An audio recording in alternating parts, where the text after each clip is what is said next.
Thank you all for joining us tonight for this exciting conversation. And I'm very excited of this panel. There are three powerhouses in this space, and I'm super excited. So we're going to start first. I'm just going to give you a quick bio and then let them talk a little bit. So we're going to start with Shyanne Miller.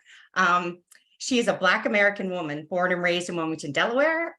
She's earned her bachelor's degree in wildlife conservation from the University of Delaware and her master's in sustainable development from SIT Graduate Institute. She specializes in policy advocacy and community organizing. She also works as a campaign manager for the Building People Power campaign, an initiative of the Metropolitan Wilmington Urban League, and a community organizer with Network Delaware. She focuses on fighting racism through reforming the criminal justice system and promoting democratic economic justice. Shyanne's passion is to support anti-racist efforts by building the ability of all community members, regardless of race, gender, age, ability, or experience, to participate in the political process in order to promote social justice. She also plays a large role in the H.O.M.E.S campaign, which is one of the main reasons I wanted her to come tonight. She's doing it. And then we have Eugene Young. He's currently the director of Delaware Housing Authority. He previously served as the president and CEO of Metropolitan Wilmington Urban League. He also co-founded the grassroots organizing nonprofit Network Delaware, and he served as an aide in the Delaware General Assembly and also as an aide to former mayor and current U.S. Senator Cory Booker. And last but not least, we have Dr. DeBorah Gilbert White. She's a social psychologist, diversity and inclusion specialist, social justice and community advocate for people experiencing homelessness, at risk, or formerly homeless. She experienced homelessness in late 2011 and in early 2012 found herself in a shelter for women in Wilmington, Delaware. The experience provided her with insights that pushed her toward the work of obtaining a homeless bill of rights for the state of Delaware and served as a call to action to address the issues of housing, justice, and homeless rights across the state. DeBorah most recently joined the leadership team of the National Coalition for Homeless in Washington, D.C. as the Director of Education. In this capacity, she assisted in advancing the policy and advocacy work of the coalition and provides leadership for the coalition's Face of Homeless Speakers Bureau, which she has been a member of since 2018. She's also a founder of Herstory Ensemble, LLC, an awareness, education, and advocacy community-based group focused on women and homelessness. Herstory Ensemble, LLC is a member organization of the National Coalition for the Homeless, Delaware Continuum of Care, Delaware Working Families Party, and the Delaware H.O.M.E.S campaign. Her housing and homelessness advocate work connects with individuals, groups, organizations locally and nationally. She's also the author of Beyond Charity, a Sojourner's Reflection on Homelessness, Advocacy, Empowerment, and Hope. And that was released in 2021. It's a good book, read it. She's the mother of two young adult children, daughter Jasmine and son Malcolm. And she's also a member of the Delaware Valley Association of Black Psychologists. All right. Thank you guys for being here. And just real quick, I just love you to go around and kind of talk kind of to what you do in the space of housing right now. And we'll start as we went. So it'll be Shyanne, Eugene, and then DeBorah.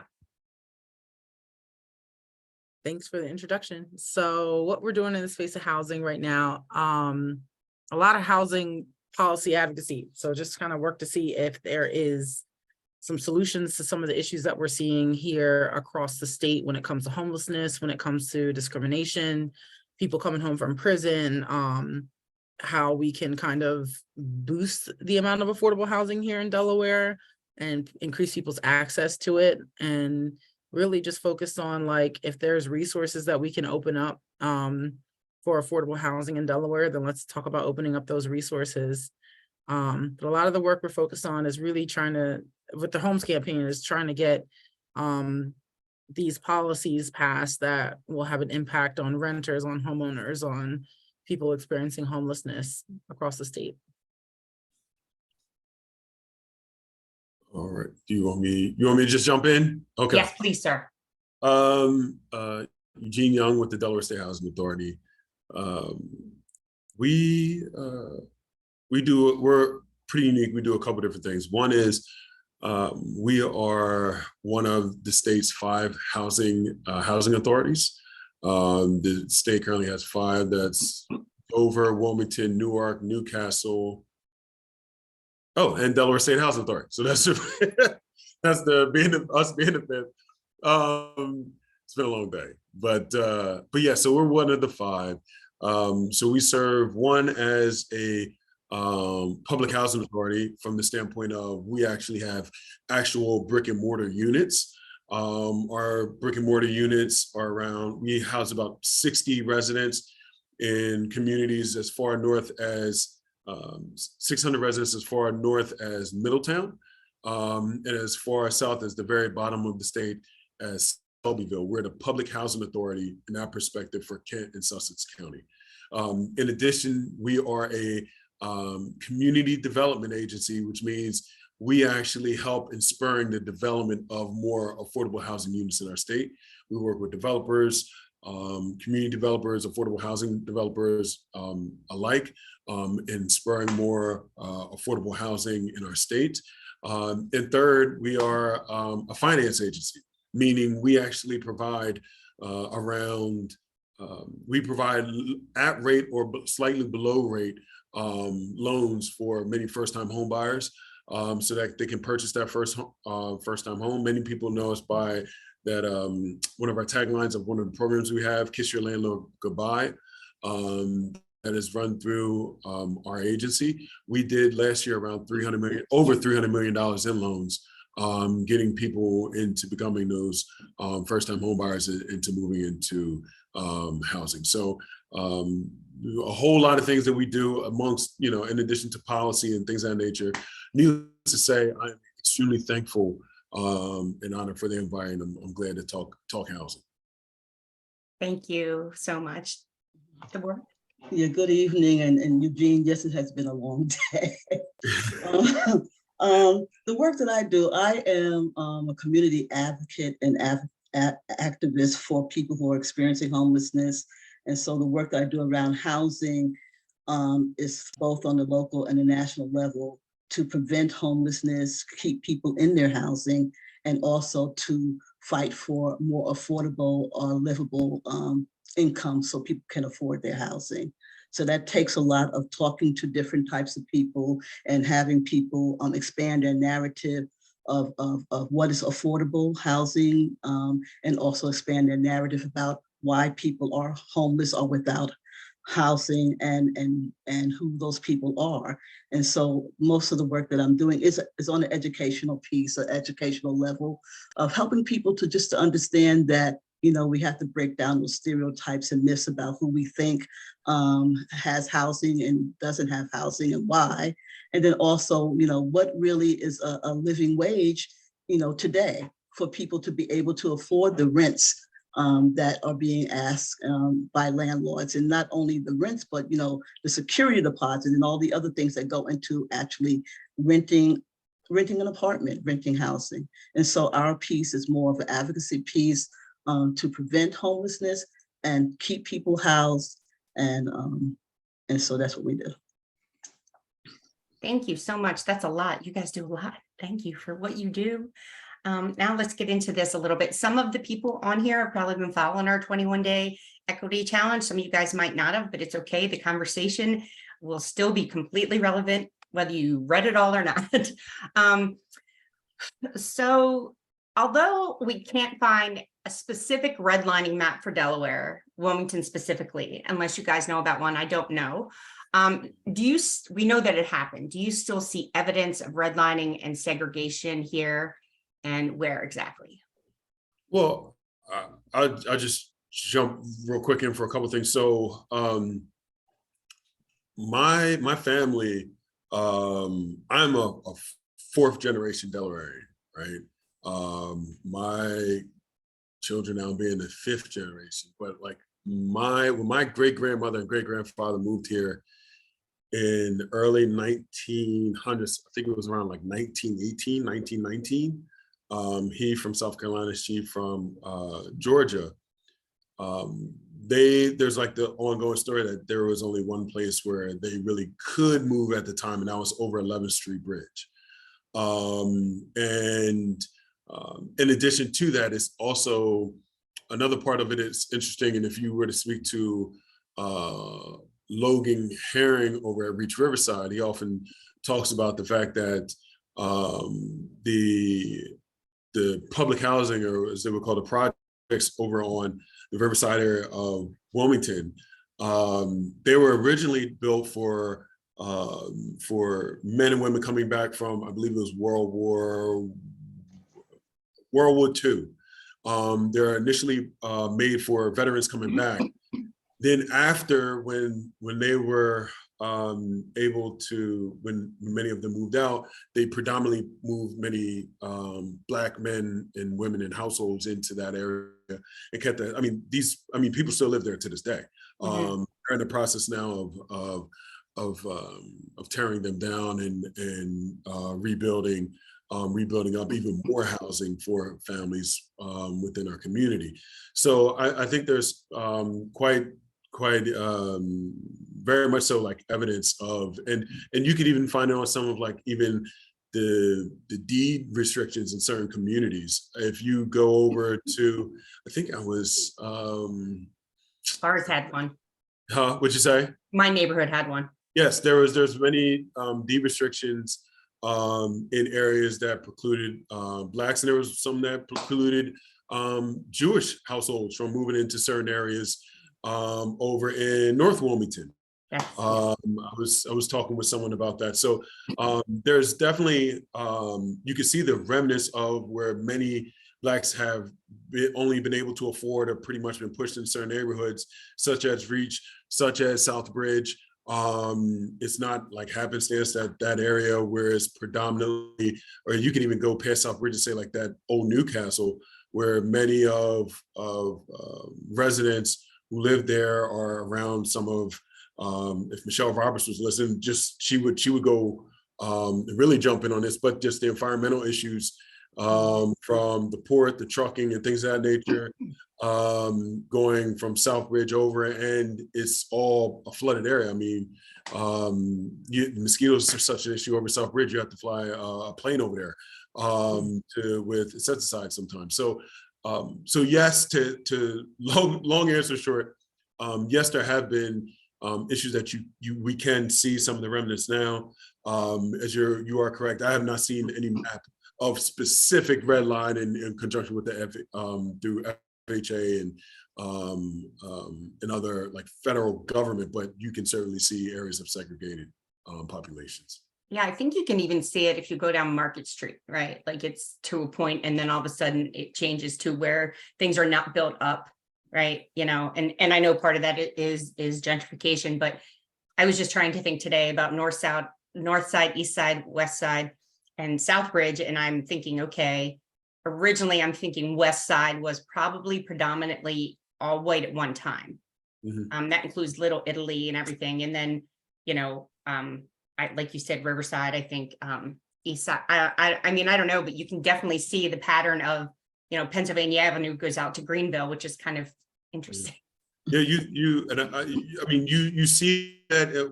One of the things I would even stress is you see it in regards to many of the different schools that were in the neighborhoods, right?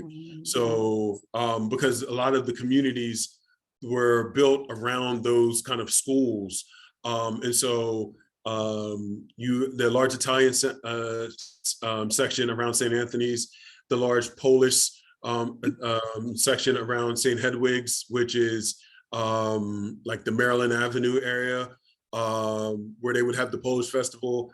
You would have all these, communities that would kind of congregate, and that's where they would congregate locally as a group. And you had also, like, Christ Our King over in North Wilmington as well. So you just find many of those different pockets throughout. Yeah, so in 2022, 50%, according to a report, 50% of Hispanic, Latino, 48% of Asian Pacific Islanders, and 46% of Black buyers were steered toward or away from specific neighborhoods. I mean, I believe it's got to be higher, because I'm sure there were some individuals that weren't aware that it was happening. And we've heard several stories in the last couple of years of individuals having to whitewash their homes to get the most from a sale or get an accurate appraisal. Can any of you speak to that? Sorry if you're not an expert on it. Come on, Shyanne. I mean, why? Why you gotta bring it up? But no, it's funny because I felt like when I was buying my house as just like a personal experience, I felt like I was getting steered. And I remember thinking, oh, I'm trying to live in Cool Springs, and I just really want to live in Cool Springs, and like I was constantly being pulled back to Hilltop for some reason, and I love Hilltop. It's like Hilltop, so it's not like it's like I didn't want to be there, but it was just crazy how the realtor I was working with was like, let's go back to Hilltop. And I switched realtors specifically because I was like, I don't know if this lady's like she trying to tell me something, or if I should just like suck it up and go where she's pointing me to go to. That she had me definitely like looking at houses that I didn't know if I really wanted to move into that area. I didn't know if I wanted to move in that block, because you know, if you know about Hilltop, sometimes you can go block by block and it could be, you know. So like I ended up moving into Little Italy. I ended up switching my realtor to a Black realtor. Shout out to Renee Sproul for getting me right. Renee knows, since y'all know, but like the white realtor I was working with, I was surprised because even some of the conversations we were having led me to wonder like, hey, what is this person's thoughts? And so like, I'm not saying that when we think about steering, when we think about discrimination, when we think about redlining, and we think about people not getting either the right type of appraisal that they're owed due to their race, I think there's so many different pieces of it that we have to start exploring into and looking at data on and asking questions about the data on. I don't know if we have that much data on racial steering or discrimination in terms of loans and appraisals in Delaware, but I would love to see it. And I think it'll really help us if we start looking at where those disparities are to see whether or not we're getting we're having these problems, and if we're getting closer to racial equity or further away from racial equity. Yeah. DeBorah, what do you think? Yeah, I never tried to buy housing in Delaware, but I'm thinking about doing it soon in the future. But as we're talking, I'm thinking about, you know, the building of new housing and how, you know, we're asking for people to have, you know, more low income, affordable housing, and how when we're building a new housing, you're pricing the rents at such a rate that most of the people that may look like many of us here cannot even afford those rents. So in some kind of way, even though it's not called redlining, it's making sure that certain people don't fit into certain places or have access to certain places. And when that happens, that impacts many Black and brown people. And so it's not only looking at buying housing, but also renting and being able to afford rents in decent, safe, affordable housing. Yeah, thank you. Thank you so much for that, DeBorah. I'm going to take this next question back to you because I feel like this is kind of a space that you have lived. So when it comes to a family space with housing instability, wait, I'm sorry. Where was I going? I apologize. Here we go. Can any of you speak about, well, DeBorah, can you speak about homelessness particularly affects women and women of color overall? Some of the reasons behind that? Yeah, well, that's what happened to me. I can fit that category. One of the things that I noticed when I was in housing court was that there were many women there that looked like me. And so it reminds me of when I read Matthew Desmond's book, Evicted, and he brought the spotlight to the situation in Milwaukee where predominantly a lot of women, predominantly African-American women or Black women were being evicted, or Black people being evicted. And so what I find is that oftentimes in my case, when I was evicted, because I lost my job and could continue to pay my rent, that I did not have the support network that I needed to help me to stay housed from, you know, women who look like me, because they were going through some of the similar things, trying to keep a roof over their heads. And so we talk about, the types of networks that we can have in our communities to support us. And oftentimes in the Black community, we have not built those type of networks, or we don't have people who have built generational wealth who are able to go into a bank account and give us some money to pay our rent, or to help us stay housed for a longer period of time before we can face eviction. Oftentimes we find that, women who are being evicted, African-American women, or people identified as Black, have children. And so it impacts not only the African-American women, but the family. And so children are being disproportionately impacted by homelessness as well, because of they're following, they're there with their parents. And oftentimes it may be a single mother household. And so you have that triple and double impact. We also find that many times women who look like me often are working in jobs that don't pay a living wage. We have to keep going back to that living wage. We have to keep going back, and maybe the only income earner in their home. And so when they hit a rough patch, then, the options that they have to maintain housing is few. And so I think that we need to continue to talk, to have these conversations. We need to continue to look at ways that we can better improve the lives of people who are experiencing homelessness, due to the economic piece. We cannot talk about housing and homelessness and not talk about the economics that entwined with that. 100%. And I know that YW, we have certain things that we offer, but Eugene, and not that you would know this number, but I assume that a lot of the funding for the programs that keep people from being unhoused, keep people in their apartments and not get evicted, are there some out there? Can you mention some? Do they go to you? Or is there? So we've received a great deal of funding through the U.S. Treasury. Let's be clear, an unprecedented amount of money. Over, I would say, the last 2 years, we've provided rental assistance of to some of over $135 million to around over 22,000 households in our state. And this was from the pandemic of, I would say, around March 2020 on. We've been closing it down now because these are funds given by the federal government. And as I said, the federal government give it, the federal government take it away. But we are still trying to find, and use other additional resources that stabilize families. So this comes in a variety of ways. So we had our rental assistance program, which we were running.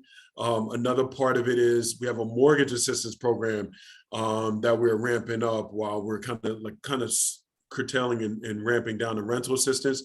The mortgage assistance program provides families assistance up to $50,000 to keep people in their homes so that they're not foreclosed on. This is one of the biggest programs that we have in our state. If you know someone, they can certainly, you can just Google Delaware State Housing Authority mortgage assistance program. But this is a huge opportunity for us to help stabilize families. Because of COVID, one of the things that we recognize is that, there were a lot of people that were hit in two different types of ways. One was the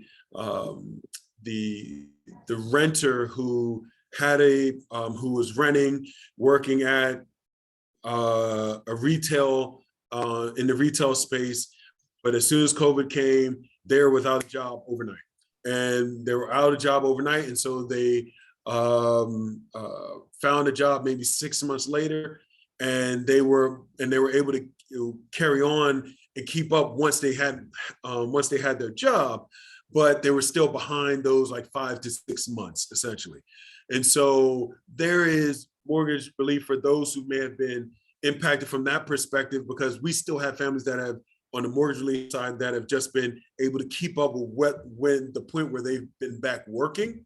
And they've been able to do that and move forward, but they still have that gap in time where they're still trying to play catch up and be able to pay back those funds. So that's like one type of person. But then there's another where, and this I'm saying this because this is a true story. There's a woman that reached out to me who was 70, in her early 70s.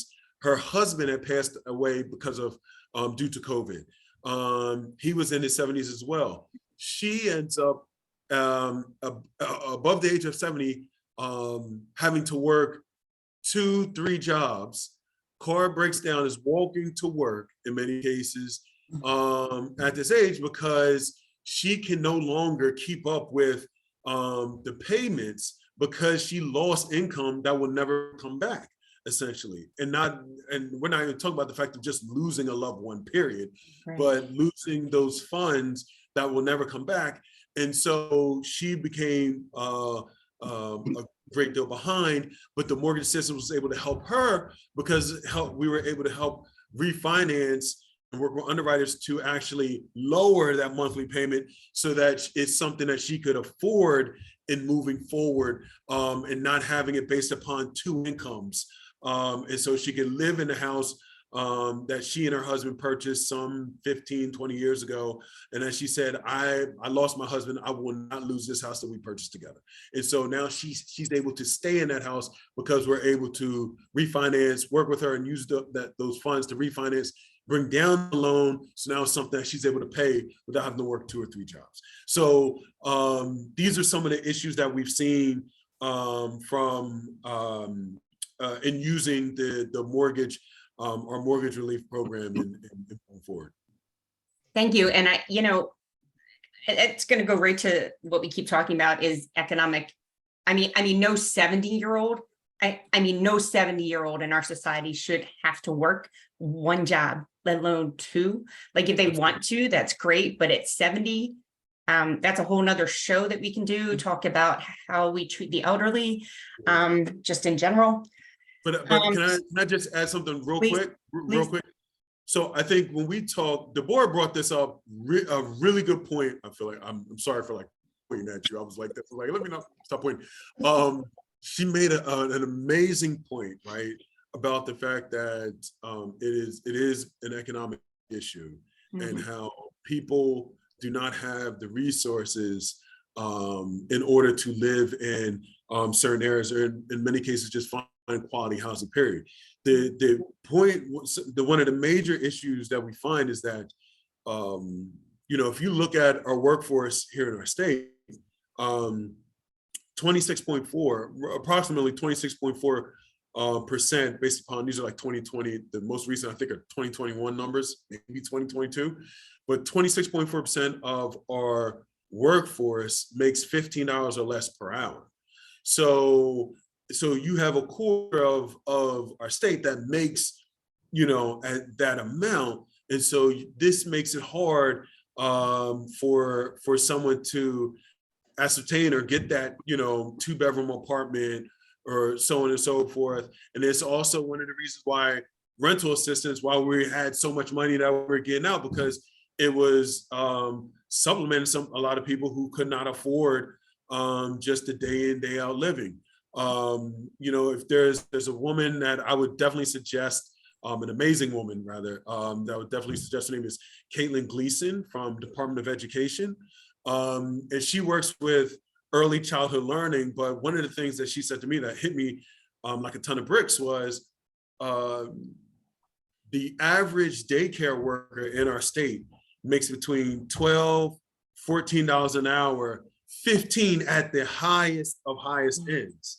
And so for 2 reasons, this is astounding, because these are many of the individuals that are providing the most important care for our most precious group in our society. And then there are the ones that can't afford to live near many of the people in which they're trying to serve, or the city centers or the communities where they're trying to serve. This is some of the issues that we're seeing in areas of Sussex County right now, where you have so many people that are having a tough time getting from western to eastern side of Sussex, because if I'm only making $14 an hour and I got to drive from Laurel over into Lewis or over on the eastern side, or Bridgeville or Selbyville, like, it's just more time and money, and with gas prices so high, just cost of living, it makes it that much harder.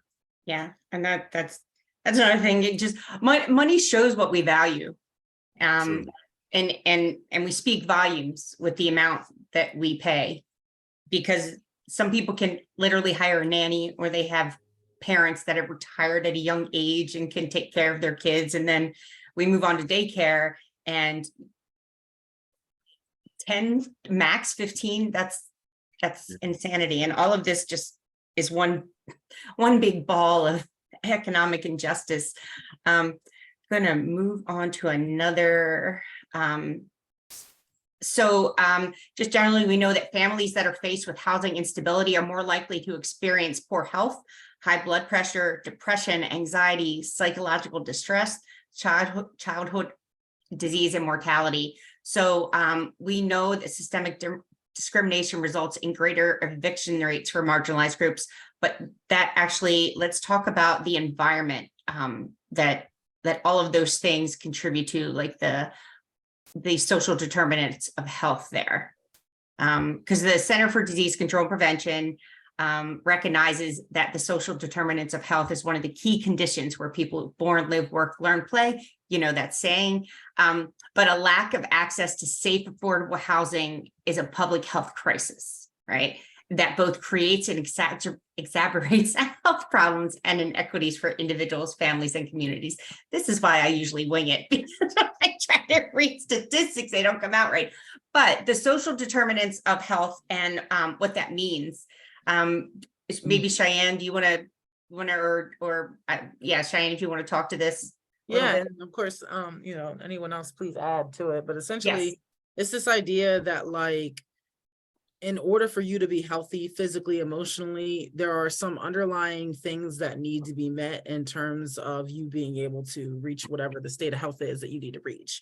And that are some of those determinants that determine whether or not you're going to be healthy are outside of your individual decision-making power. So it's not as if that we're talking about you choose to be healthy, or you choose to eat right, or you choose to live somewhere that has good air quality, or go to great schools, right? It's really about socially what impacts your health, things that are pretty much out of your sphere of control as an individual, for yourself and for your family. And so some of the social impacts of health are things like education, housing, access, being able to access a good, clean environment. Some of those things are just out of people's control. And so when we talk about housing is one of those things where you have a limited amount of control you can do with housing. If you can't afford housing, the best you can do is try to find better jobs. But like at the end of the day, the impact that not having housing has on you is something that is much bigger than most people think. It impacts what schools you're able to attend to and where you're able to go to school at. It impacts your ability to be able to access things as simple as doctor's appointments, things as simple as dental appointments. So you can't even take care of your physical health. Obviously, if you've seen someone who's been experiencing homelessness for a long period of time, especially if homelessness has been out on the street, you may see issues with mental health issues. Not everyone experiences that, but there are mental health things that come with being homeless. And so when we talk about social determinants of health, housing is definitely one of them. And I mean, like, there's just a huge impact not having a stable home has on someone's life outcomes. And it's not just like a today thing. Right. Like, it's very, very, very, very difficult for people to bounce back from something like homelessness. And it's very easy for you to fall back into it. It's hard for you to come out of homelessness because it's not easy for people to find jobs and everything. I think when we talk about like housing access and the social determinants of health, if you want to think of like Maslow's hierarchy of needs, right? Even though it's a little more, I feel like sometimes individualized, but like when you think about that, like it's almost impossible for you to do anything if you don't have shelter. Like you gotta have shelter, you gotta have food. There are some basic things in life that you have to have, and shelter is one of them. That's why we always talk about housing being a human right.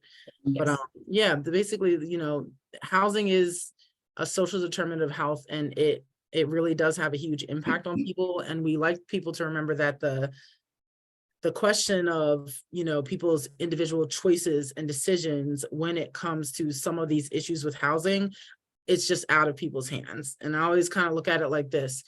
It's one thing if it's a couple of people that are experiencing it. But when you start getting numbers like 10, 15, 20, 30% of your population are experiencing things like poverty, or you have thousands of people in Delaware that are experiencing homelessness, I think we have to start asking the question, is this really an individual issue, or is this more of a social issue that we need to be looking at? And is there a social solution? Are there policy solutions that we can fix? Because a lot of times when we're looking at these things where we often kind of attribute a social failure, or excuse me, an individual failure to, it is usually a social failure. If there's that many people experiencing it, it's probably a social failure. Right. Yeah. I would agree so much with what Shyanne has just said. We often say that housing is healthcare. Housing is healthcare. And so we say that because we know that once you have your housing, then everything else that Shyanne has just lifted, you know, whether you have chronic diseases or illnesses, you can better manage that when you have stable housing. Most times when people are experiencing homelessness, they utilize the emergency rooms as their primary care. And that becomes problematic because even with when we're experiencing homelessness, it's trauma that brings us to homelessness. It's trauma while we're in homelessness, and then having the experience of homelessness is traumatic as well. And so, when we're talking about, all of our social and psychological pieces that feed into how we are interacting with others, how we are able to pull ourselves together, which oftentimes we don't pull ourselves together by ourselves. We need the additional supportive services. And so when we're talking about housing as healthcare, oftentimes we also say housing, affordable, safe housing with supportive services, because people do need those things, because it's not an individual piece. It really is the community, the society that has created some of these situations. Yeah. Eugene, did you want to say anything on that? If not, I want to talk about a book that I haven't read yet, but to Cheyenne's point, it's called Weathering.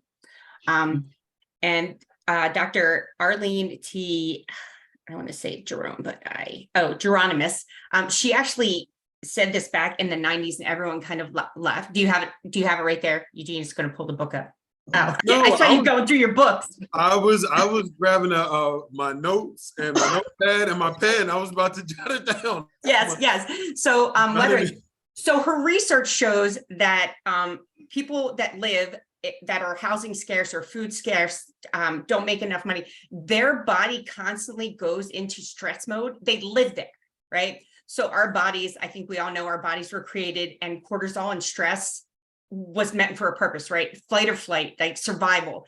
And it's been proven now, this book, Weathering, yet like I said, everyone kind of laughed at her in the 90s. And now they just see that people living in constant stress, that's part of the social determinants, right? That's part of, some people don't have access to fresh fruits and vegetables, right? Like all of that is one big thing, but Weathering just shows if you're living in cortisol, that affects your weight, affects your mental health. It affects so much about your body, your heart disease. Like they're starting to realize that that's all a contributor, is all your body just constantly being in this mode. So it's called Weathering, Eugene. It's by Dr. Arlene T. Geronimus.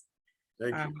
Thank you for that. I'm going to look that up for sure. Yeah, it just came out a couple months ago. So okay, great. I have not had the pleasure yet of I shouldn't say pleasure. I read a 15-minute interview with her, so that was good. All right, let me not digress. Can I add something to that? Like, absolutely. It kind of brings me back to the first question when you're talking about like social determinants of health and how this is not individual decisions and all that. And the first question was really around that redlining question. I just think we should rethink about a lot of these issues in a way that we haven't had to in the past. When we had redlining, the best part about redlining was that you knew that it was for discrimination. It was clearly done to discriminate. And we look back now and we're like, dang, they really said no Negroes. They really said no Jews. Like, that's crazy. But nowadays they don't say that because legally they can't. And so I think that's important for us to start rethinking about redlining in a new way and thinking about all these issues in a new way that doesn't necessarily have a race neutral lens, but thinking about it in the sense of like they're trying to have race neutral lenses when they're talking about these issues so that, you know, we can essentially have what we call that new Jim Crow. And so like, I think that's just an important piece of this is that we remember that like, not only do we have to reframe our thinking about housing issues as less of a social failure and more of a social determinant of health, or excuse me, individual failure and more of a social determinant of health, but we also need to be thinking about the differences between what redlining used to look like and what it looks like today. And the way that we used to be really explicit with certain things and how certain policies now are very insidious, very difficult to tell, and that they don't all happen at this big level of like just the Fed. It's also happening at a local level, and that means so your municipalities and your cities and your counties. It's happening at state levels with like Delaware General Assembly. So like, that's just an important thing. Like, I feel like we should be saying out loud is just like, we are not like, don't look for the racism to be explicit. You have to do a little bit of critical thinking and digging to know what the impact of some of these proposed policies are going to look like, or what current practices are doing to certain communities. 100%. I always say that when people kind of figure out what's kind of going on underneath the radar, there's always a way to come behind that people have planned over and over again. You know, we've got Jim Crow, and it's all just leads to mass incarceration.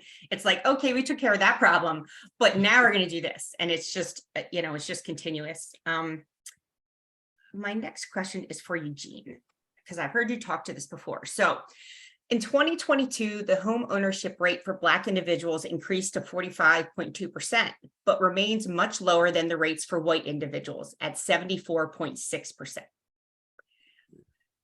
So the home ownership gap between white and Black households, though, has widened. So in 1960, there was a 27-point gap between Black home ownership and white home ownership. And now the gap is up to 30 points. So what do you think that what are we doing wrong? So I think there's a couple of things. One is the money that many community that are in many Black communities. In particular, I don't want to like dive all the way into weeds, but I would say this. So when it comes to the financial ability and what groups of generations have the most money, it is by far and large the baby boomers. The baby boomers of every different group. The Black baby boomers have more money than anyone else. White baby boomers have more money than any other, like millennial, Generation X, Y, Z, ABC. And then you go so on and so forth. But what's interesting is within the Black community, you have their money is pretty much tied to two specific areas and those baby boomers, and it's pensions and housing. So those are like my mother's generation, where when you graduate, my mother graduated, first female in her family graduated from college, she went and became a teacher. And so she has a pension from that. My father, before he passed, came through the Air Force and worked for Boeing Air and Space. And so he was able to have a pension, and they were able to purchase a house, so on and so forth, right? In many other groups, like white, some Latino, but in particular our white brothers and sisters, they have their money is more, it's in pensions, yes, housing, yes, but it's also invested. So you have a large amount of money that's kind of spread out. So what happens is in 2008, 2009, when this big housing, when these financial market crashes occur, it mainly hits in like hits in housing impact the Black community far more than any other group. And so you find that that is what has been one of the leading causes, where their home, they may have lost a home and not been able to hold on to their home, and B, they don't have the same purchasing rate, because after what happened in many cases when the market crashed, some families had to get out of their house, and they now don't have the money in order to purchase new house and move forward. So these are some of the issues that come up. And so it's quite, go ahead, say hi, go ahead. There you go. All right, there you go. That always makes a nice bed. Yes, I knew it was gonna come. So I have one more, so don't be afraid. He's probably on his way. So so this is one of the reasons why you have such a this divergent in home ownership rate, certainly in moving forward. And then also, and I'll put to you like this, and I'll put it in the chat. I pulled it up a little earlier, but it also comes to the fact that the median wealth of many of our communities is just so different. And so, excuse me, you have Black and Latino wealth, and I'll put this in the chat. It shows by 2053, the median wealth of Black and Latino families will be 0.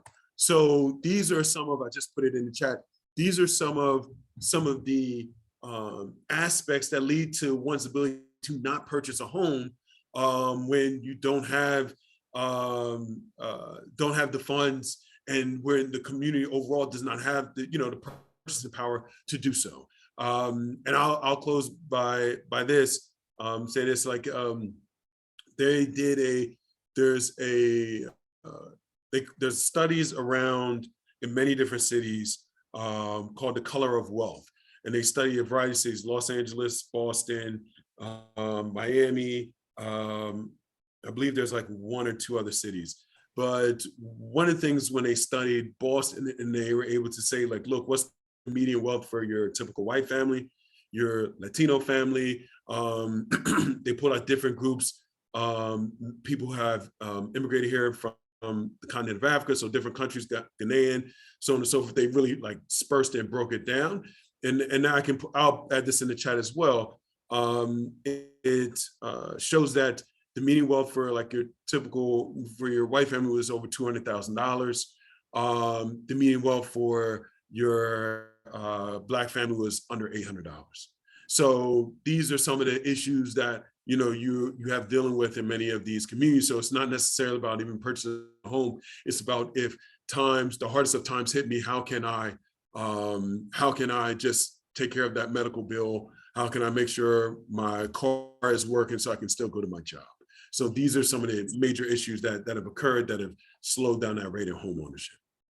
Thank you. And my default for chat somehow is that you guys can only send your messages to host and panelists, which is why I keep reposting what you put in there. Oh, okay. It's not your fault. It's not your fault. It's just how I have my system set up. So if you guys are waiting for an answer, it'll get to you. I promise. So, okay, let's talk Delaware. And then we're gonna start with Eugene, and then the ladies are gonna finish this out about advocacy. But I mean, Eugene, you're like the director of housing. Can't you wave a magic wand to like see that there's enough safe, affordable housing for all families? I wish I could. No, but seriously, what are you guys doing about affordable housing? Someone asked in the chat. They'd like to know what your plan is. How many houses we're building, et cetera, et cetera. I know it's probably a big plan. I know it's a big plan, but Sure. So let's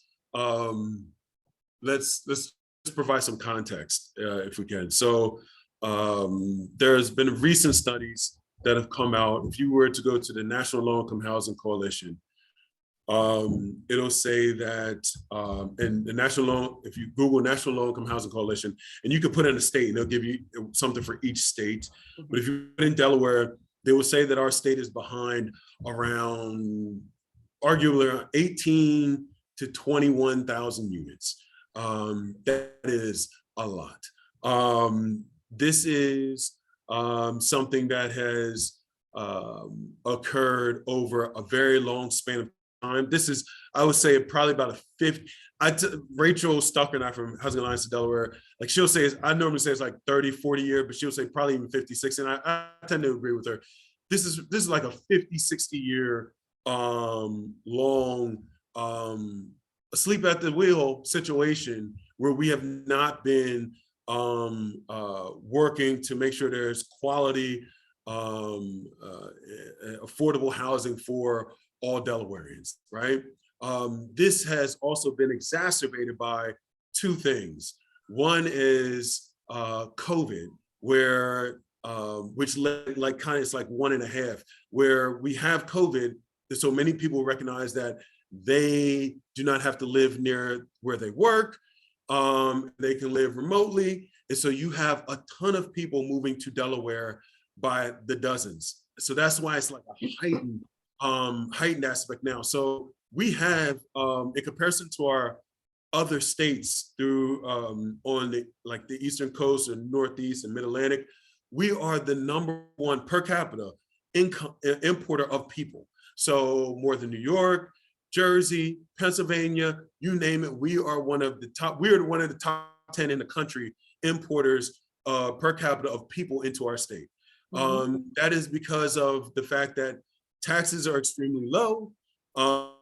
You have equality for many families who are searching for affordable, a good option for schooling for their children.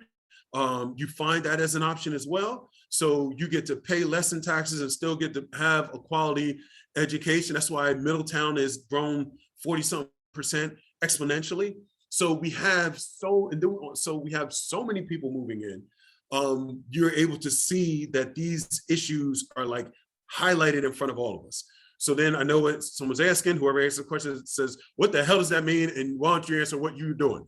I'm getting into it right now. So a major part of this is the fact that we have to meet this challenge with just as much of a solution, right? We need to do something.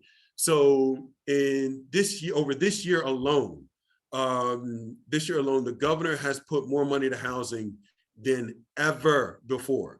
There has never been this much money put towards housing in the state of Delaware. And I'm not saying that because I work for him. I'm saying because it's true.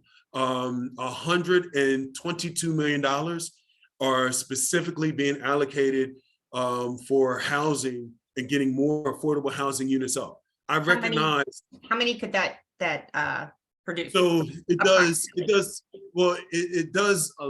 does a lot in your typical unit right now. And here's the other part: the typical cost of a unit to build a unit in Delaware, your Reach Riverside or your Flats, or you go down to areas of Sussex, Foster Commons.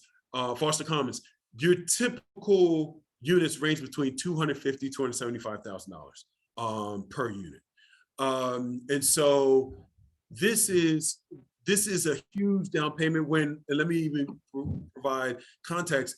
Each year it was 10 million allocated towards housing. So each year it was 10 million, 10 million, 10 million. Other funds that come from the federal government, other funds that may come from here and there, but by no means anything close to 122 million. So this is what I say to many people.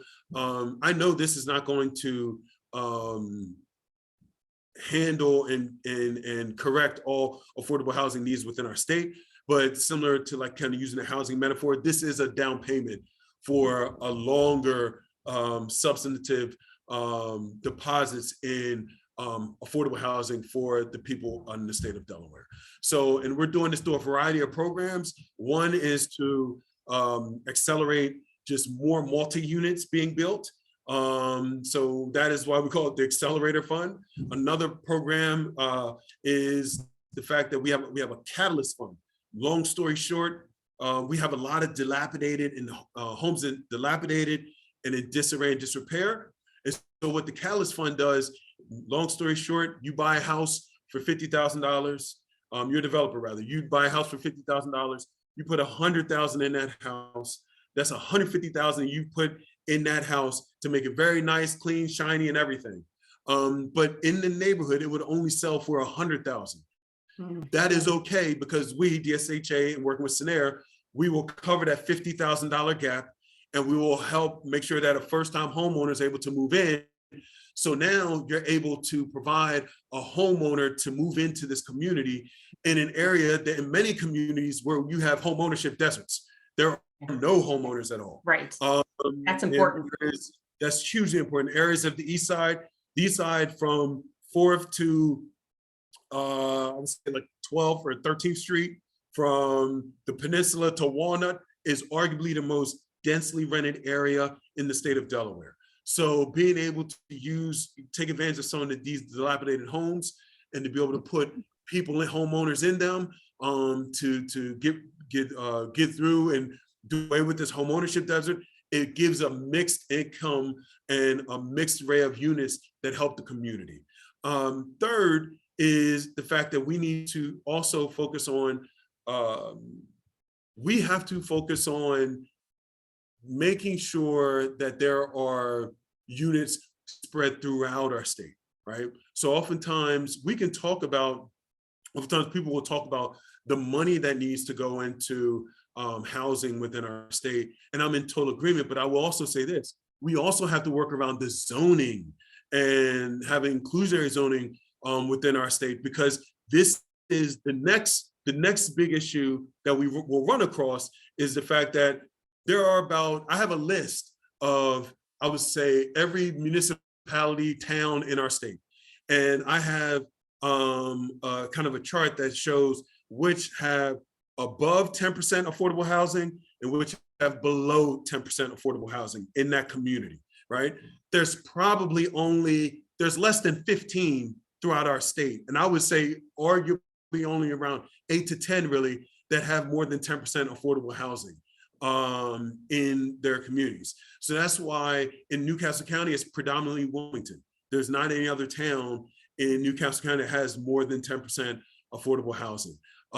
It is your Dover's around 10, your Bridgevilles, your Seaford, Laurel, Millsboro, Milford, Milton, many of these communities. But what's happening is we're isolating and we're segregating poverty in many cases. So we also, as a community, have to make sure that we're pushing to get inclusionary and affordable housing throughout the state, because the next issue is going to say, well, in Seaford, why do we have a bunch of poor children going to schools and we don't have enough resources that they can be properly educated? Because that's the same argument that's happening right now in the city of Wilmington. So we need to have work together as stakeholders and being able to do that. And then I'll shut up after this, I promise. I just want to make sure I answer this question properly. Probably the biggest issue that we have when it comes to housing in our state is we have this space called, you can look up, you Google, it's called the missing middle, right? There's predominantly 1/2 types of houses that are made in our state, and they are single family detached.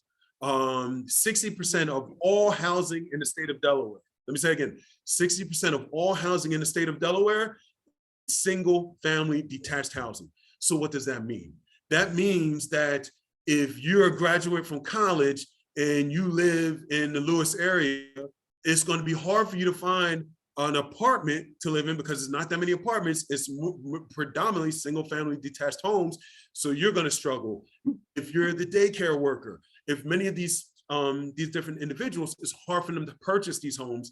And so then you get these situations where it's many jobs and rather employers.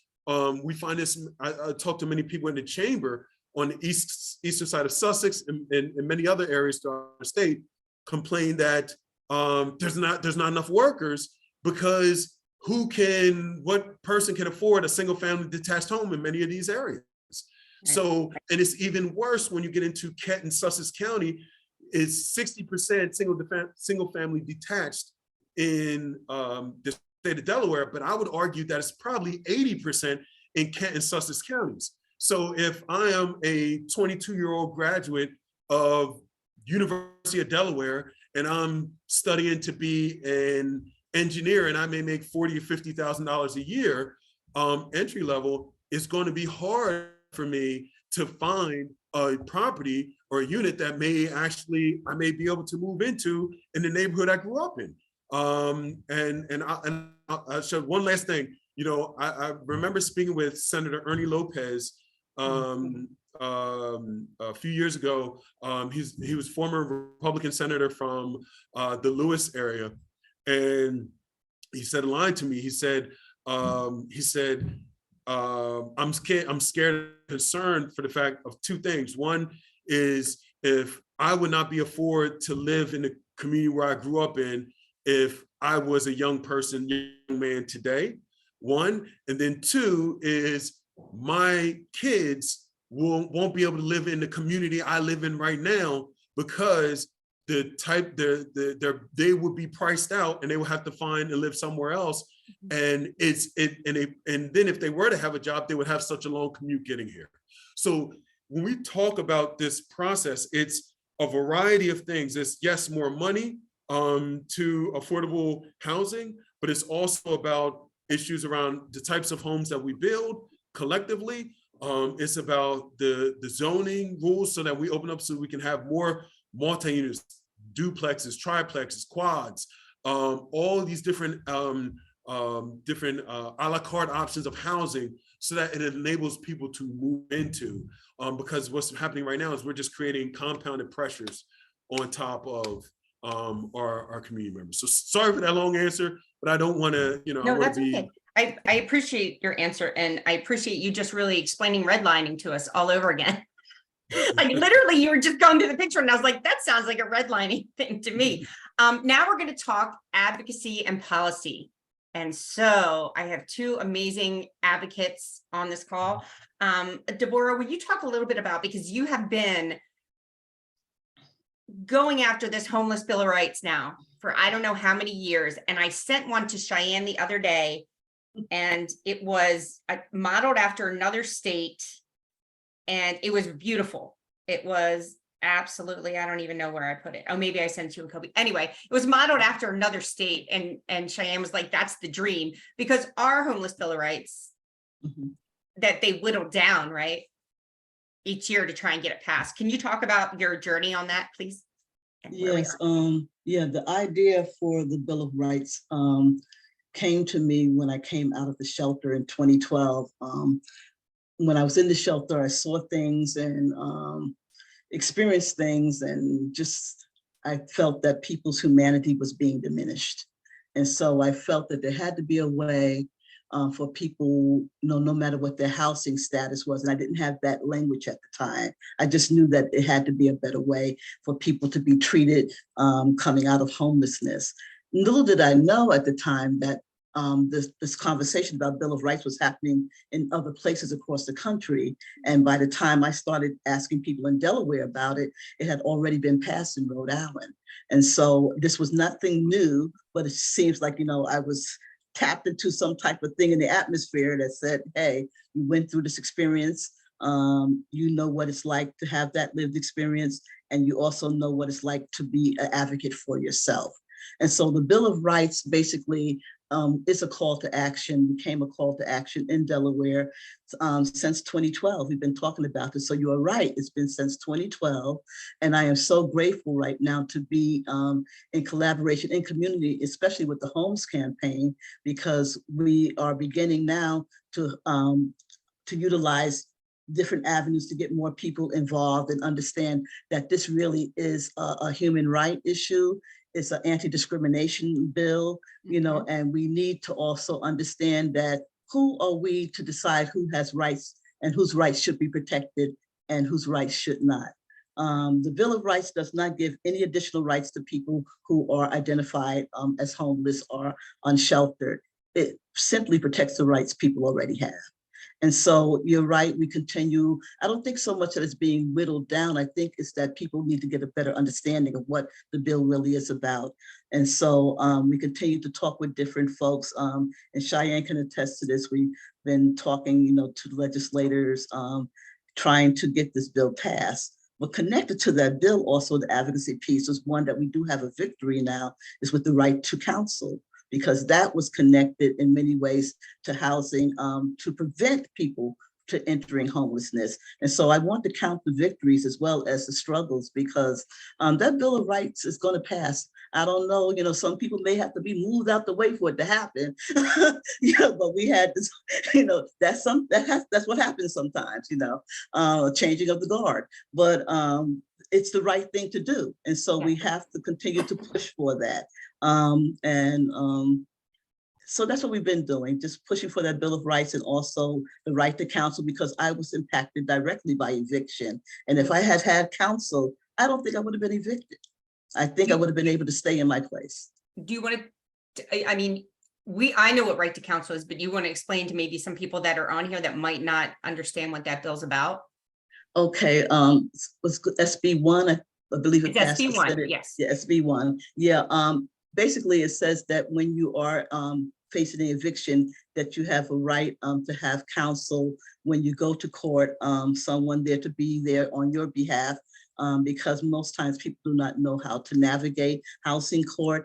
Oftentimes the landlords will have some type of representation there, so they would be able to understand what is going on and what's happening and be protected. But if you don't, if you're not used to navigating that system, you may, you will lose out, and you don't understand. It's a power balance.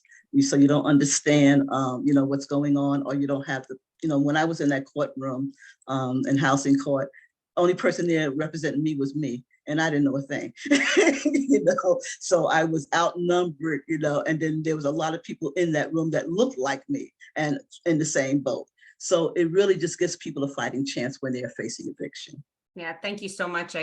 I'm pretty sure that was one of your projects as well. Those two things really were personal for you. Shyanne, so the H.O.M.E.S campaign has taken this up. I will say that they showed up in numbers at the SB1 hearing, matching shirts and everything.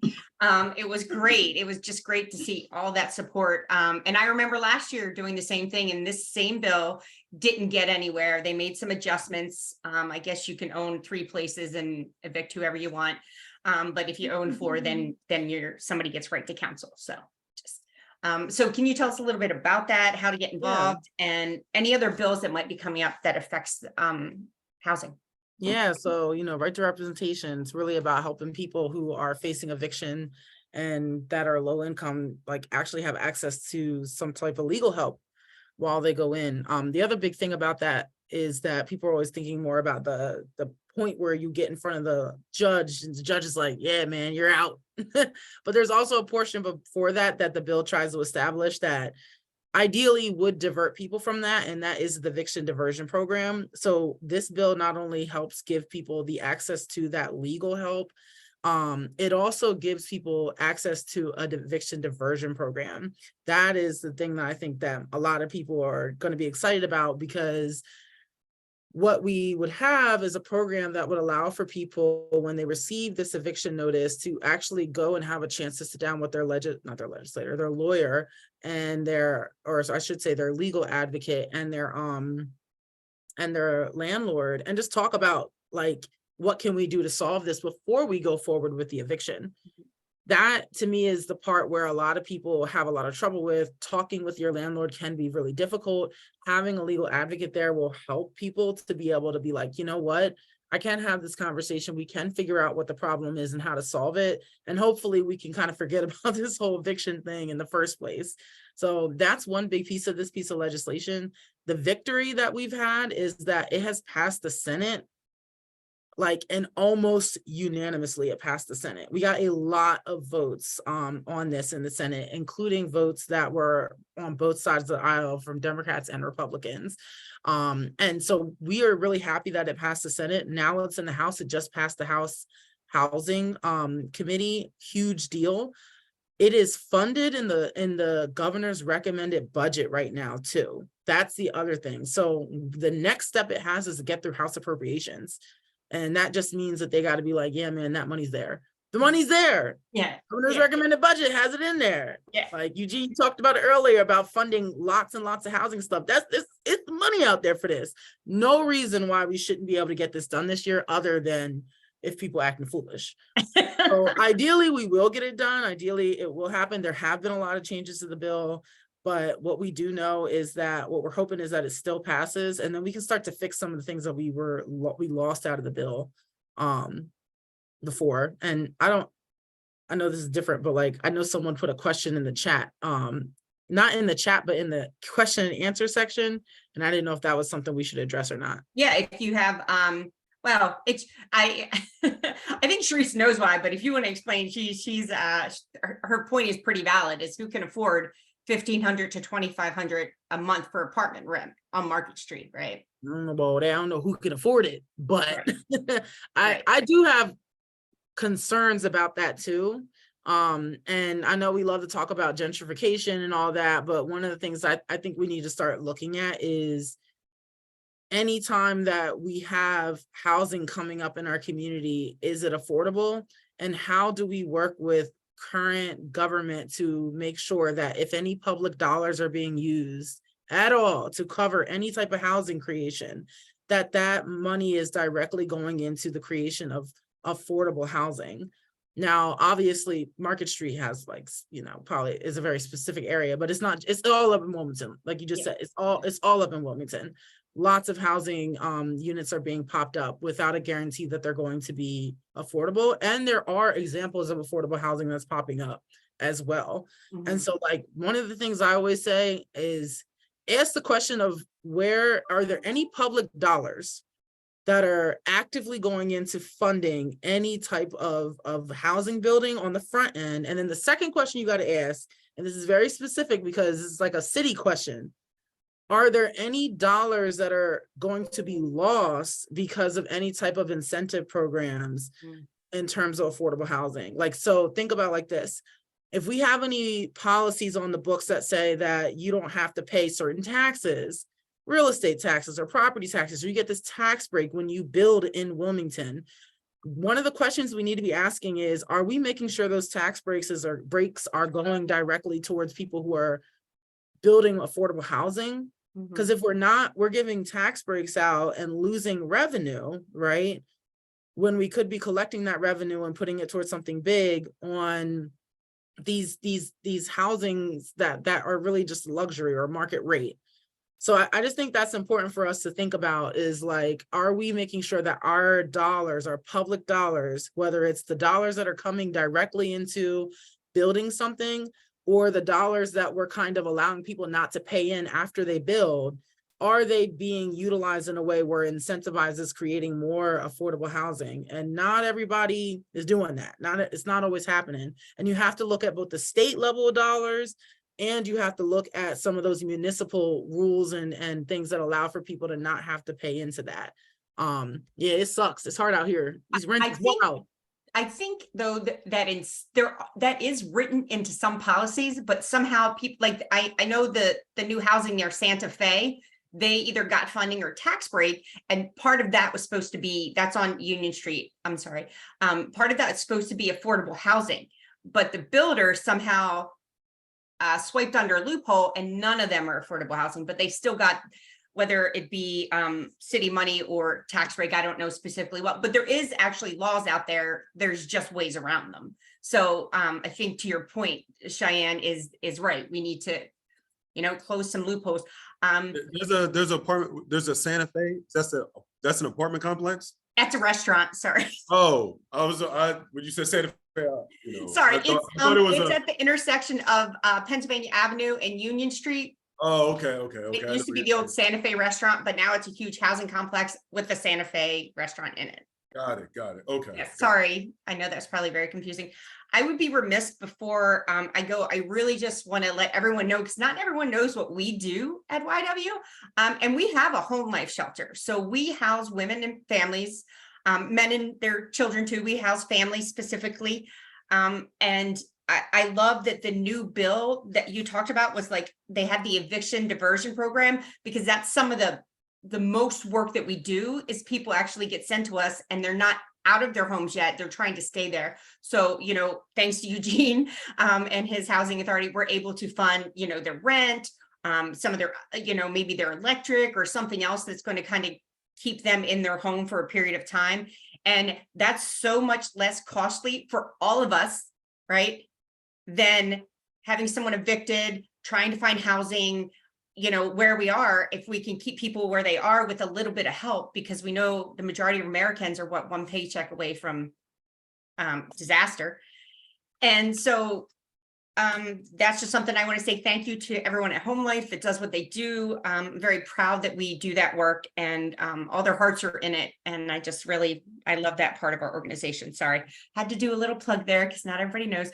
Now it's 8:16. If anybody has a question that is extremely specific to what we didn't answer, I'm going to give you 1 minute, because then I'm going to let these amazing people go home or go put their kids in bed, Eugene and Shyanne too, and DeBorah probably take a rest. She's been going all day. So anybody have any burning questions? A question in there about not in my backyard. I don't know if that's, it just says housing not in my backyard. Please elaborate, from Selena. Is that already Maybe answered? that just went to you. Oh, it says panelists. No, it says to everyone. Sorry.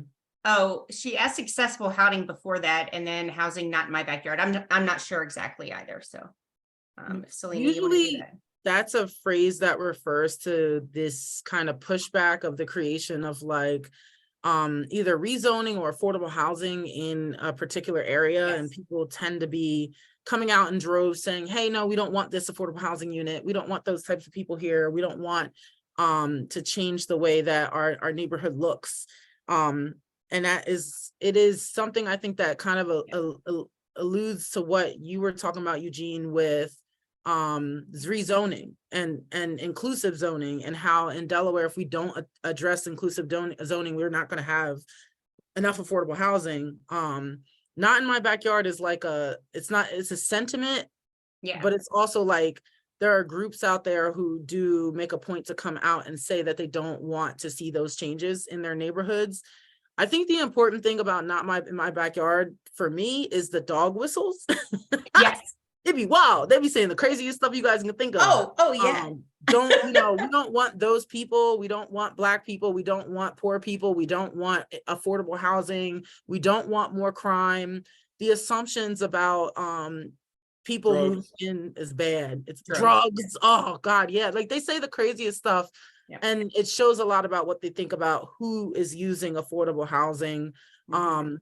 And it's used in almost every sense. Yes, exactly. Like it's not just for affordable housing for like regular people coming in. It's any form of assistance that is considered social welfare or helping any type of like underdog. So I think it's important that we combat it. We also have to be careful about yes in my backyard though. So we've talked a little bit about like we want to make sure that people are inclusive and we have those things, but we also don't want to just say yes to every type of development, because there are some things that we need to be careful of, where you can have, for example, in Wilmington, the creation of all of this unaffordable housing, this market rate, this luxury housing, and you're like, well, yeah, we want that, but we want more affordable too. So I think there's a balance, if you will, of making sure that we're not just saying yes to any type of development, and we're specifically asking for things like inclusive zoning. We're asking for affordable housing with a definition around that, whatever your definition is, as long as it's like something that's reasonable and not crazy, right? Like a third of someone's income is what should go towards housing, not anymore. And figuring out what that looks like. I think then we can kind of find that happy middle, but to just say yes also to just any type of development in terms of housing without asking the question of whether the housing is affordable, right? Or is it all single family homes and we're not asking about zoning questions?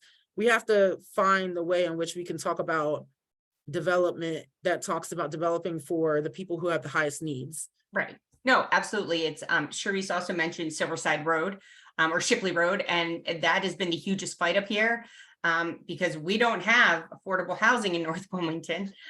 You have to go to Claymont for that, right? Like we just doesn't exist. And so these would be, I believe, duplexes, and they wanted to put apartments, but that got pulled from the program because we can't have apartments. So it's still you know, I mean, it's still the same as it ever was, I think. So, Can I just say one Please. quick thing, just Yeah. and I'll close it up. I'm going to shut up after this. To Cheyenne's point, yes. Like, I just want people to think about it like this. If you were to call Rich Priswara, I mean, blow up his phone if you want, but you could call Rich Priswara over at the flats, the Woodlawn Flats off of Union Street, and you ask him, they have all affordable housing units over there, and you just ask him, who are the people? Give me like a snapshot of the majority of people that, you know, stay here and that live in the flats, and he'll tell you a large majority of the people work for Christian Care.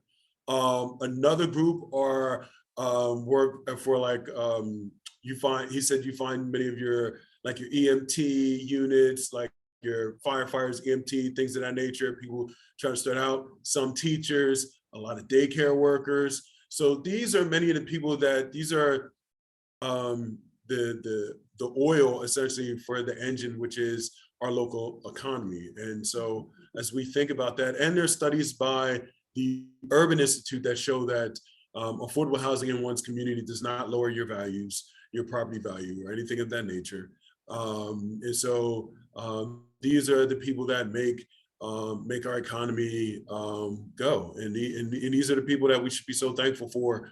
When this pandemic hit, they were the ones still working to make sure people got the food they needed and the services that they desired on time. So just something to think about. Call Rich. He loves, I'm not gonna say Rich loves talking, but but if you call him, he'll love talking about this. And just ask some of these local, call over Reach Riverside, call over to Woodlawn Flats, call over to some of these communities and just randomly ask them, like, I'm just wondering, you know, who are the types, what are the types of people, like what are their jobs, what are that work here?